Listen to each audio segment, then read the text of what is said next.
first time in almost 20 years, council houses could be built in Oxford. Until recently, only housing associations have been able to bid for government funding to build new homes, but now the law's changed. To explain more, I'm joined by Councillor Patrick Murray. So how come councils haven't been able to build homes for the past couple of decades? Well, basically the government decided that they didn't want them to, so they gave all the funding to housing associations in order to build them. I think it was an ideological problem for the Tory government, who wanted to privatise everything, and obviously Labour have continued that, really.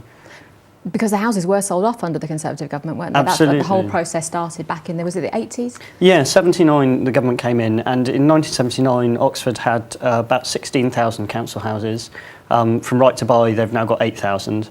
So obviously there's a big shortage there from Right to Buy. How big is the housing problem in Oxford? Well, there's a list at the moment that's about 3,500, I think, and but there's more as well. There's sort of a lot of overcrowding problems. There was a study done a few years ago that said basically you need 1,700 houses every year, affordable houses every year in the county, and 90% of the need is going to be in the city. At the moment, we're delivering about 450, mainly because of the shortage of land, really. What difference does it make to people who need somewhere to live, whether the houses are built by the council or by a housing association? Well, I think, if the council can build some, basically we have a bit more control over what type of houses they are. So it might be a bit easier to get some of those larger family properties that people need. Or in this instance, one of the things we're building is bungalows, which are, actually quite difficult to get private developers to build.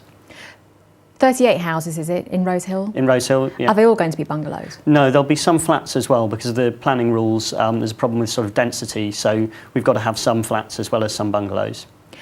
If you get the money, could this be the start of a much bigger programme of building council homes? We'd certainly hope so. But I think, the big issue comes back to this issue about land. We can have all the money and council and housing associations building everything, but we've got nowhere to put them, then it's not going to do us any good, really. How soon could these houses be built? Well, it's hoped that within a couple of years we could have these ones built. I think 2011. So it could come online pretty quick. Councillor Patrick Murray, thank you. Thank you. And staying with her.